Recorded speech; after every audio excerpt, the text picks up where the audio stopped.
Hello Magic Makers, welcome to Storytime with Mombierella. This is a young adult fiction and may be inappropriate for some younger audiences. Mother Knows Best, A Tale of the Old Witch by Serena Valentino. Copyright Disney Enterprises Incorporated, 2018. Chapter 5, Before the Storm. Gothel was quietly reading a book in the library while her sisters sat nearby, fidgeting nervously. There was a large fire blazing in the stone fireplace, flanked by enormous skull statues that supported the stone mantel. The light from the flames was dancing on the numerous leather-bound books that filled the wall-to-wall bookshelves, dominating the room. That was Gothel's favorite place in the world. She always felt at peace there. So many books to read and worlds to escape into. So much history to learn. No matter what was happening, no matter how distressing it was, all she had to do was go to the library and all would be well in her world. That evening was different. She couldn't distance herself from what was happening in just a few short hours. That night everything was going to change. "You're nervous," said Primrose, curled up in a black leather chair across the room.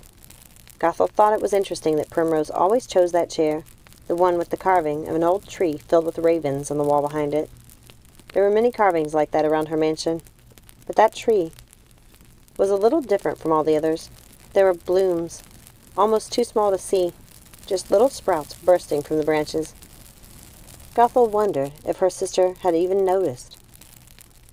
It was so like Primrose to be surrounded by life and by color. She wondered how her poor sister had found herself in such a dreary place. It was as if she'd been brought there from another world. Now her sister Hazel looked like she belonged there. She looked as though all the color had been leached from her. She looked like a ghost sitting in her chair near the fireplace, the light dancing off the carvings of winged griffins beside her. "Am I nervous?" asked Gothel, surprised. "Well, I know I am," said Primrose. "Honestly, I'm not sure how I'm feeling. Excited? Maybe. I don't know." Gothel stood up. "Oh my goodness, think about it, Prim.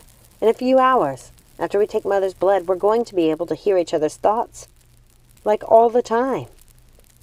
"Yeah, I don't think I'm as excited as you are, Gothel," said Primrose, rolling her eyes. "Why?" asked Gothel. "Oh, I don't know, Gothel. Maybe it has something to do with never having privacy ever again." Hazel interjected. "Primrose, you won't have to share what you're thinking all the time. It would be maddening to hear each other's thoughts constantly." Hazel glanced at Gothel, who was giving her a look like she was surprised Hazel knew what she was talking about. "You're not the only one who reads Mother's books, you know, Gothel." Gothel smiled. "How should we spend our last moments? As our current selves?" "Gothel, you're so weird. Seriously, what are you talking about?" asked Primrose. "Our lives are going to change forever today, Prim," said Gothel. She seemed almost giddy, and it was annoying Primrose. "That's true," said Primrose with an odd look on her face that her sisters couldn't quite read. "What's wrong? What's that face you're making? Did you change your mind?" asked Gothel. "She didn't change her mind, Gothel." "Calm down," said Hazel. She turned to Primrose. "And you, stop teasing Gothel. She isn't weird. She's right. We'll be different people after tonight. Different versions of ourselves. It's not a strange question. How should we spend our last evening together before we start our schooling with Mother?" "I don't know about you two, but I'm going to spend it alone," said Primrose, standing up in a huff and storming out of the room. "Primrose, what's wrong?" called Gothel as Primrose slammed the door behind her.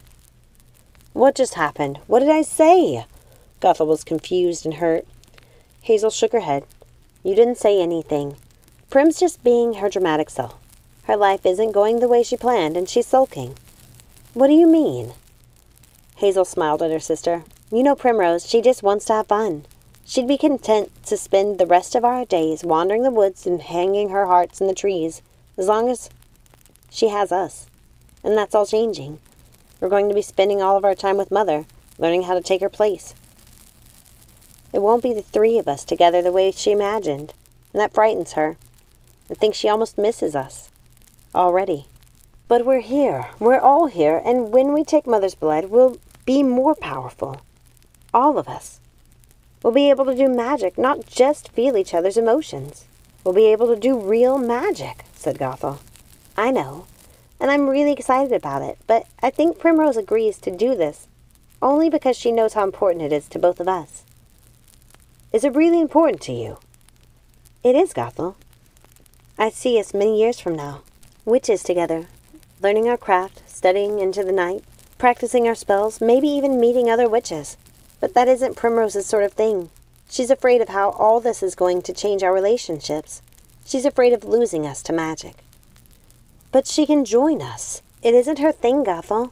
I think we should consider letting her leave the Dead Woods. No! Gothel, you realize she will leave eventually. If she stays here, she will be living the life you dreaded. Languishing forever with nothing to do. That's exactly what you were afraid your life would become. Do you want that for her? But she does have something to do. She can learn magic with us. Gothel, stop. Listen to me. She doesn't want to do magic. She's afraid of it. I think she needs to be in the real world. I can feel it. I know she doesn't see herself here forever. Hazel sighed. Gothel, do you remember when we were small?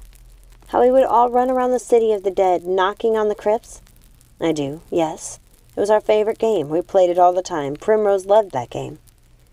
She loved it, until the day Jacob answered her knock and scared the Hades out of her. It was the next day she started hanging her ribbons and hearts.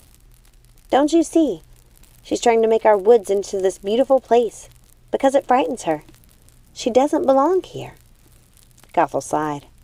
But it's already a beautiful place. Primrose doesn't think so, said Hazel with a sad smile. Well, I would never make her stay if she really wanted to go, Hazel. Of course, if she wants to leave. We should let her. But not while Mother's still alive. She would never allow it. Do you know what it means for a witch of our blood to leave the Dead Woods? They can never return. We'll have to wipe her memory of this place, and of us. After Mother is gone, we can do things our own way, Gothel. That's true. Maybe we can decide how to handle it when the time comes. Together? Hazel smiled. All right, then. We'll decide. Together. Thank you so much for listening. Please remember, like, subscribe, ring that notification bell, share with a friend, comment down below. And remember, let it go and keep moving forward. Have a magical day. Bye.